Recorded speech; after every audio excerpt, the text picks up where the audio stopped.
बिस्मिल्लाहिर्रहमानिर्रहीम। अस्सलाम वालेकुम नाज़रीन। नाज़रीन जो हसास इलाकों में इंटरनेट सर्विस बंद करने की जो तजवीज़ आई है और वो बंद करने का फ़ैसला हुआ है, वो कौन से इलाके हैं और कहाँ इंटरनेट बंद होगा। और जस्टिस अतर मिनल्ला साहब का जो इमरान खान की सज़ा के बारे में एक सवाल उनसे पूछा गया, तो उन्होंने उस सवाल का भी क्या जवाब दिया। और जो फ्यूचर ऑफ पाकिस्तान लंदन में एक तकरीब थी, उसमें उन्होंने जो उनसे सवालात पूछे गए ओवरसीज़ पाकिस्तानियों की तरफ से, तो वो क्या सवालात थे और क्या जवाब थे उसके कुछ हम आपके साथ आज शेयर करेंगे।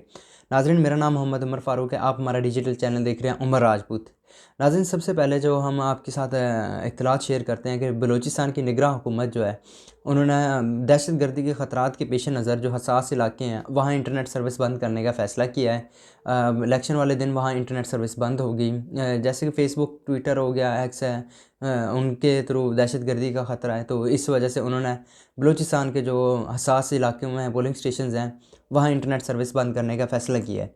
दूसरी जानब जस्टिस अतर मिनल्ला साहब के मतलब काफ़ी सारी बातें गर्दिश कर रही हैं कि जो ओवरसीज़ पाकिस्तानी थे वहाँ उन्होंने उन्हें हरासा किया है। जस्टिस अतर मिनल्ला साहब को, जो सुप्रीम कोर्ट के मौजूदा जज भी हैं और काफ़ी आज़ाद ख़यालात के मालिक भी हैं, तो उनको फिर जब सवालात किए गए ओवरसीज़ पाकिस्तानियों की तरफ से, काफ़ी सारे देखा है कि जब जज हुमायूं दिलावर साहब हैं, जब इमरान खान को तोशाखाना केस में सज़ा देकर वो लंदन चले गए थे ना, तो उनको भी वहाँ पीटीआई की जो थे ओवरसीज़ हैं उनकी तरफ से ट्रोलिंग काफ़ी की गई थी। तो ये मामला थे। तो जब हम जस्टिस अतर मिनल्ला साहब से रास्ते में आते हुए लोगों ने सवालात किए, तो उन्होंने पाकिस्तान ज़िंदाबाद के नारे लगाए, बात का जवाब दिया और फिर वो गाड़ी में बैठकर उनको वो चले गए। फिर जो फ्यूचर ऑफ पाकिस्तान एक तकरीब थी लंदन स्कूल ऑफ इकनॉमिक्स में, तो वहाँ पर काफ़ी ओवरसीज़ पाकिस्तानी थे। और आपको भी पता है कि ओवरसीज़ पाकिस्तानी जो मेजॉरिटी है वो इमरान खान के सपोर्टर हैं और उनके साथ होते हैं, उनकी सपोर्ट करते हैं।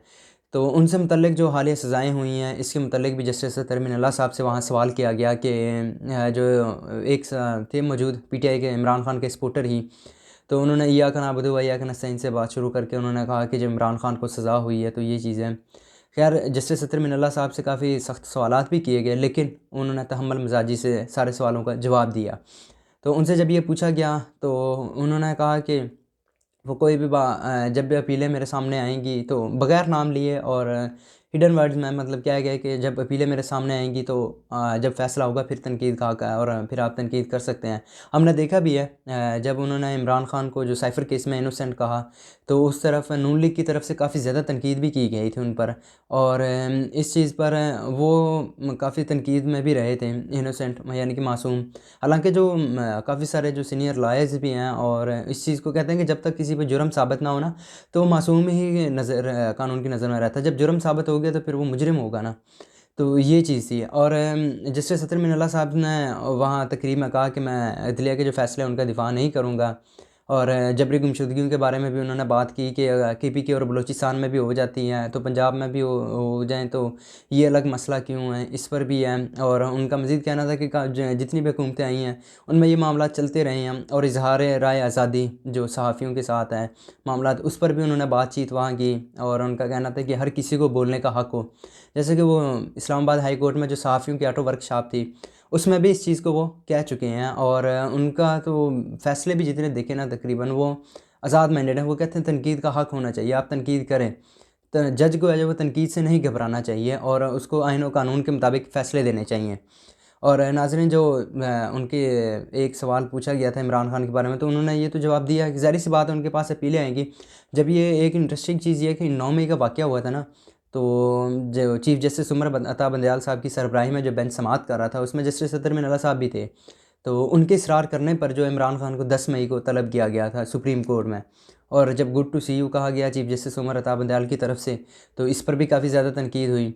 तो इसको जो मरीम नवाज़ खान साहब हैं, सुप्रीम कोर्ट की रिपोर्टर हैं और जियो न्यूज़ के साथ वर्किंग कर रही हैं, उन्होंने भी इस चीज़ को रिपोर्ट किया है जो हमने आपके साथ शेयर किया है। तो ये नाज़रीन सारे सिचुएशन थे। और जो साइफ़र केस का फ़ैसला था, उसमें इज़ाफ़ी नोट में जो जस्टिस अतर मिनल्ला साहब लिख चुके हैं कि 2018 से भी पहले एक साबिक़ वज़ीर-ए-आज़म को सज़ा हुई।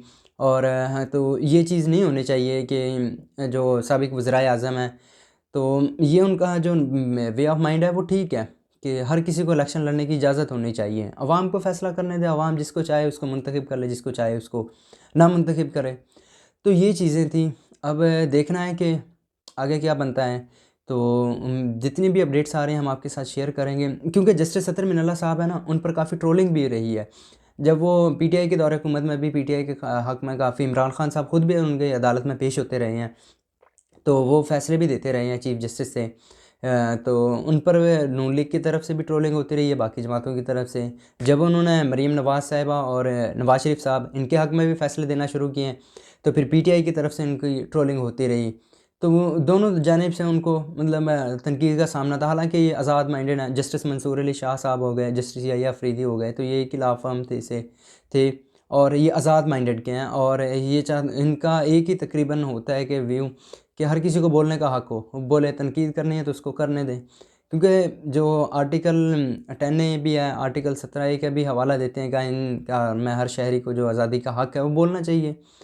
तो ये नाज़रीन थी जस्टिस अतर मिनल्ला साहब की वहाँ की अपडेट्स। बाकी जितनी भी अपडेट्स आएंगे हम आपके साथ शेयर करेंगे। तो अभी के लिए इतना ही। अल्लाह हाफ़िज़।